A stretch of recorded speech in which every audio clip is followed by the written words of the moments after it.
अपराधी लोग हैं उनका मनोबल बढ़ता ही जा रहा है। इस तरह से सरकार को कुछ विशेष व्यवस्था करनी चाहिए। अभी का यही केस है। ई केस में अगर एक्यूज्ड पर्सन पर कार्रवाई नहीं होगी तो फिर इस तरह की और घटनाएं घट सकती है। तो ये तो सामाजिक दृष्टिकोण है और नज़रिया है।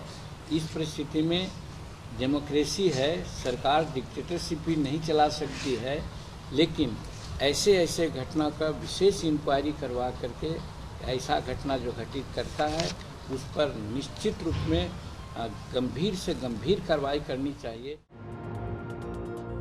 दरभंगा में 2.5 साल की मासूम बच्ची से दुष्कर्म के मामले में आरोपियों के खिलाफ कड़ी कार्रवाई की मांग कर रहे ये है बिहार के पूर्व CM Jitan Ram Manjhi.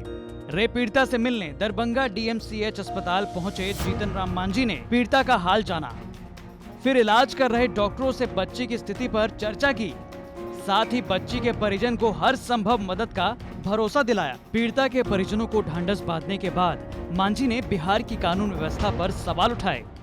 Law and order का जहाँ तक सवाल है, जनरली हर जगह हम लोग देख रहे हैं कि स्थिति सामान्य तो नहीं है।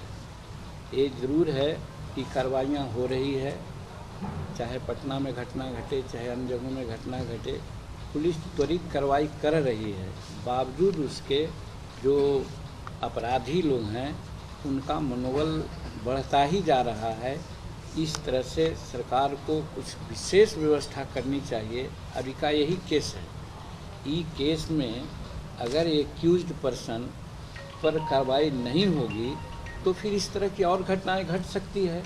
तो ये तो सामाजिक दृष्टिकोण है और नज़रिया है। इस परिस्थिति में डेमोक्रेसी है, सरकार डिक्टेटरशिप भी नहीं चला सकती है, लेकिन ऐसे घटना का विशेष इंक्वायरी करवा करके ऐसा घटना जो घटित करता है उस पर निश्चित रूप में गंभीर से गंभीर कार्रवाई करनी चाहिए। तवज्जो नहीं मिलने का आरोप लगाकर महागठबंधन को छोड़ने वाले जीतन राम मांझी के फिर से एनडीए में जाने के कयास लगाए जा रहे हैं। दरभंगा के सर्किट हाउस में मीडिया से बात करते हुए मांझी ने कहा कि मेरा एनडीए की तरफ झुकाव है। अगर 4 मांगे मान लें तो एनडीए में बिना किसी सीट बंटवारे की शर्तों पर मैं जा सकता हूं। इस माने में तो हम कह सकते हैं कि जो हमारा चारों सिद्धांत है जिसके चलते शुरू से हम लड़ रहे हैं, आज भी हैं, तो नज़दीकी हम उनको पा रहे हैं।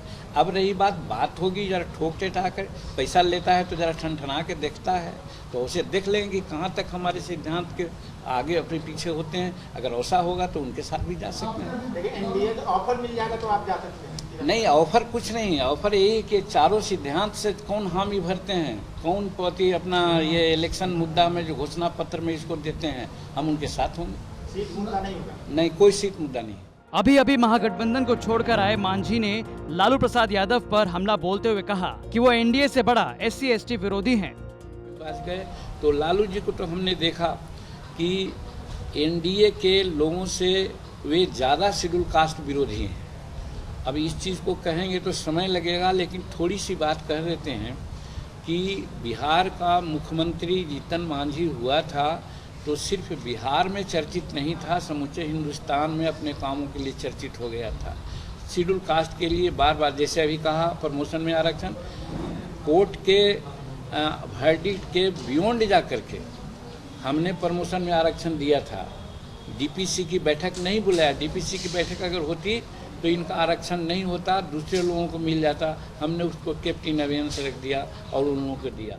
इसी साल मार्च महीने में जीतन राम मांझी ने बिहार के सीएम नीतीश कुमार से मुलाकात की थी, जिसके बाद से ही मांझी के एनडीए में जाने के कयास लगाए जा रहे थे। आपको बता दें कि नीतीश कुमार ने मांझी को बिहार का सीएम बनाया था, लेकिन जब नीतीश ने जीतन राम मांझी को इस्तीफा देने के लिए कहा तो उन्होंने इस्तीफा देने से इनकार कर दिया। जिसके बाद लंबे खिंचे ड्रामे के बाद नीतीश और लालू ने मिलकर बिहार में सरकार बनाई।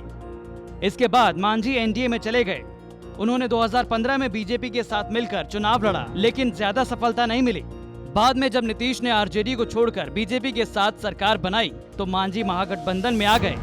वो महागठबंधन में कोऑर्डिनेशन कमेटी बनाने की मांग कर रहे थे, लेकिन उनकी किसी ने नहीं सुनी तो उन्होंने महागठबंधन से तलाक ले लिया। दरभंगा से प्रहलाद कुमार की रिपोर्ट, बिहार तक।